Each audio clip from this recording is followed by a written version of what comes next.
বন্ধুরা কেমন আছো সবাই? আশা করি তোমরা ভালো রয়েছো, সুস্থ রয়েছো এবং শারীরিক দিক থেকে ফিট রয়েছো। আজকে একটি গুরুত্বপূর্ণ আ খবর নিয়ে তোমাদের সামনে এসে হাজির হয়েছি। ইতিমধ্যে অনেকেই নিউজ চ্যানেলের মাধ্যমে জেনে গেছো হয়তো। যদিও আজকে চাকরি সংক্রান্ত কোনো তথ্যই আমি তোমাদের দিতে চেয়েছিলাম। কিন্তু নিউজ দেখে আমি সেটার উপর কোনো আ না করে আমি তোমাদের এই নিউজটা দিতে চলেছি। সো দেরি না করে চলো জানা যাক। আজকে যে ঘটনাটি ঘটেছে অত্যন্ত দুঃখজনক একটি ঘটনা। যেটা আহমেদাবাদে ঘটে গেছে এক বিশাল বিমান দুর্ঘটনা। যেখানে ২৪২ জন যাত্রী ছিল। এয়ার ইন্ডিয়া তোমরা নাম শুনেছ অনেকেই, যে বিমানটি ক্র্যাশ হয়েছে সেটি লন্ডনের উদ্দেশ্যে রওনা দিয়েছিল আহমেদাবাদের সর্দার বল্লভভাই প্যাটেল ইন্টারন্যাশনাল এয়ারপোর্ট থেকে লোকাল টাইম ১টা ৩৯ মিনিট। সেটি লন্ডনে পৌঁছানোর কথা ছিল, ল্যান্ড করার। সেটি আহমেদাবাদ সেই সর্দার বল্লভভাই প্যাটেল ইন্টারন্যাশনাল এয়ারপোর্ট থেকে টেক অফ করার 39 সেকেন্ডের মধ্যে প্রায় ৬৫০ ফিট উচ্চতায় গিয়ে সেটি ধীরে ধীরে আবার নিচে নামতে শুরু করে এবং সেটা লাস্টে কী হয়, গিয়ে একটি ডাক্তারি ছাত্রাবাসে বিল্ডিংয়ে ক্র্যাশ হয়ে যায়। সেটির সেই সময়ে সেই ছাত্রাবাসের প্রায় লাঞ্চ টাইম চলছিল, অনেকে খাবার খাচ্ছিল, দুপুরের খাবার। সেই সময়ই এরকম ঘটনা ঘটে যায়। সেখানেও সেই ক্র্যাশে এখন অবধি যেটা জানতে পারা গেছে ২০৪ জনের ডেড বডি উদ্ধার হয়েছে সেখান থেকে। এবং সেই যে ডাক্তারি ছাত্রাবাস, সেই ডাক্তারি ছাত্রাবাস থেকে ১২ জন মারা গেছে এবং ৫০ জনের মতো আহত রয়েছে। সেটা তাদের ট্রিটমেন্ট চলছে এবং ২০৪ জনের মধ্যে তখন অবধি খবর যেটা পাওয়া গিয়েছিল বিবিসির রিপোর্ট অনুযায়ী ৩৯ জনের মতো ৪১ জনের মতো ট্রিটমেন্ট চলছিল। আশা করি তারা ভালো হয়ে যাবেন, যেটা এখন অবধি কোনো নিউজ আর পাওয়া যায়নি। আমি জানাতে চাইব যে এই যে এয়ার ইন্ডিয়ার AI-171 এই ফ্লাইটটি ক্র্যাশ হয়ে গিয়েছিল। সেটা ২৪২ জন টোটাল পাইলট সহকারে ২৪২ জন যাত্রী ছিল। প্রায় ১,২৬,০০০ লিটার অয়েল নিয়ে উড়ে যাচ্ছিল। সেক্ষেত্রে বিমানটির যান্ত্রিক কোনো প্রবলেম ছিল কি না সেটি একমাত্র জানতে পারা যাবে ব্ল্যাক বক্স যেটা ছিল, সেই ব্ল্যাক বক্স থেকেই সেটি উদ্ধার হয়েছে, সেটার থেকে জানতে পারা যাবে, যেটাতে বিমানের সমস্ত ইনফরমেশন থাকে। সেক্ষেত্রে সেই তদন্ত অবশ্যই শুরু করেছে। এ বিষয়ে আমি জানাচ্ছি, যেটা বিবিসির মাধ্যমে আমরা জানতে পেরেছি যে DGCS যে রয়েছে সে কিন্তু কর্তৃপক্ষ, যে এয়ারলাইনের যে এয়ার ইন্ডিয়ার যে কর্তৃপক্ষ, তাদেরকে ২ মাসের মধ্যে ১৫ বার শোকজ নোটিশ পাঠিয়েছে। তারপরেও কোনো রকম তারা মানে কি বলবো, কোনো রকম উন্নতির দিকে এগোয়নি এই প্লেনটির দিকে। তারপরেও এই সমস্ত হওয়াতে এত বড় দুর্ঘটনাটার একটা শিকার হয়েছে, যেটা মানে বিশ্লেষকদের মতে বা রিপোর্ট অনুযায়ী জানা যায় আর কি। সেক্ষেত্রে আমি জানাবো যেটি এই যে এয়ার ইন্ডিয়ার সিইও রয়েছে ক্যাম্পবেল উইলসন, তিনি কোনো নিউজ রিপোর্টারের কাছে বা কোনো নিউজ চ্যানেলে কোনো রকম কোনো কথা বলতে পারেনি। এই বিষয়ে অবশ্যই ভারত সরকার তার কাছে জবাবদিহি করেছেন যদিও। ডাক্তারি ছাত্রাবাসের ঘটনা প্লাস এই যে এত বড় একটা দুর্ঘটনা ঘটে গেছে, এর উপর আমরা সবাই অবশ্য যারা দেখেছে কেউই মানে এতটা একটা আশ্চর্যপূর্ণ ঘটনা, যেটা ইতিহাসের পাতায় লেখা থাকবে বড় বড় করে। আমরা আশা করব এবং আমি অন্তত আশা করব যে ভবিষ্যতে যাতে এরকম কোনো ঘটনা না ঘটে। এখানে গুজরাটের প্রাক্তন মুখ্যমন্ত্রী ছিল, তিনিও মারা যান।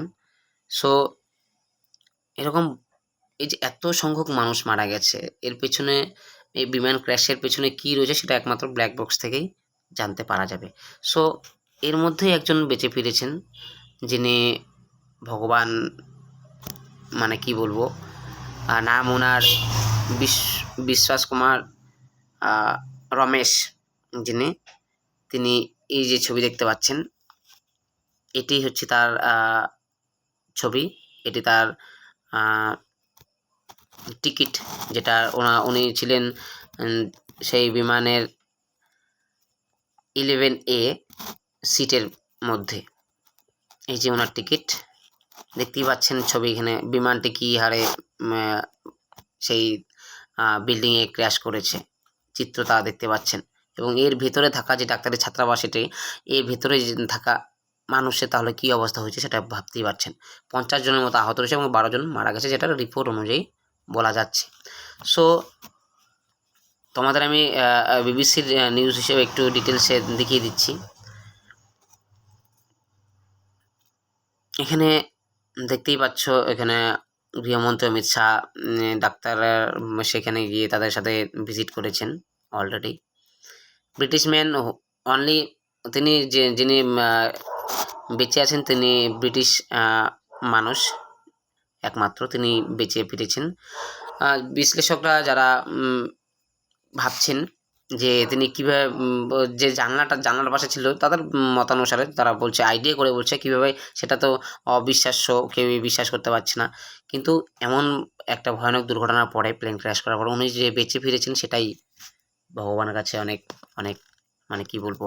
সো সবাই যেটা বলছে, উনি জানলার পাশে যেহেতু সিট ছিল, আর অবশ্য কীভাবে জানলা খুলতে হয় বা ইমার্জেন্সি এক্সিট কীভাবে খুলতে হয়, সেটি কোনো বিপদে সেটা প্লেন ছাড়ার আগেই জানিয়ে দেওয়া হয় প্যাসেঞ্জারদের। সো সেক্ষেত্রে হয়তো তিনি সেটা ব্যবহার করে, সেটা সেই বুদ্ধি খাটিয়ে সেটা সেখান থেকে তিনি লাফিয়ে পড়েছেন। এবং অনেকে বলে যে যেহেতু ডানার পাশে ছিল, সেই ডানাটাই যেহেতু প্লেনে এই সাথে আঘাত করে ভেঙে গিয়েছিল অলরেডি, সেই ভাঙা জানলাটি হয়তো ভেঙে গিয়েছিল, সেখান থেকে সে ফাঁকা পেয়ে লাফিয়ে পড়ে।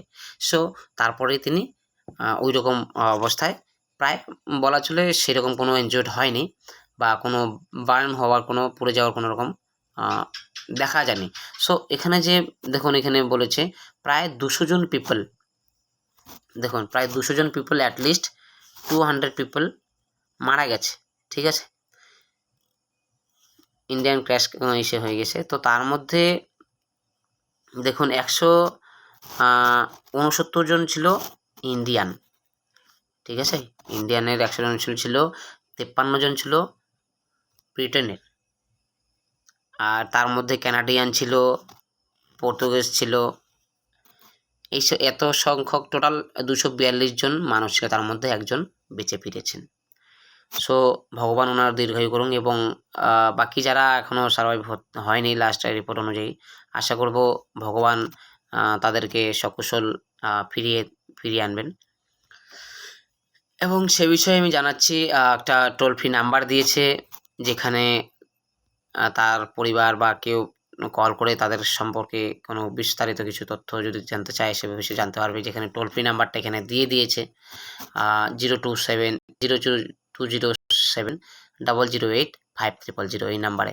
আর বিমানের যে কোচ পজিশন দেখুন, এখানে এই যে হচ্ছে 11A সিট, এই সিটেই যিনি রিভাইভ করেছেন, তিনি এই সিটেই বসেছিলেন, যার জন্য উনি ওনার উপস্থিত বুদ্ধিতে বেঁচে ফিরেছেন। সো আশা করি বাকিরাও যারা এখনও রিভাইভ হয়নি, যারা মানে যাদের বডি ফিরে পাওয়া যায়নি, আশা করি যে বিশ্লেষকরা যারা বলেছেন, বিশেষজ্ঞরা যারা বলেছেন যে বলে দেয় আগে, প্লেন ওড়ার আগে, ইমার্জেন্সি পারপাসে যখন হয়, সিচুয়েশন তৈরি হয়, তখন কীভাবে বাঁচতে হয়। সো যারা জানলার পাশে ছিল, আশা করি আরও অনেক মানুষ বেঁচে ফিরবেন।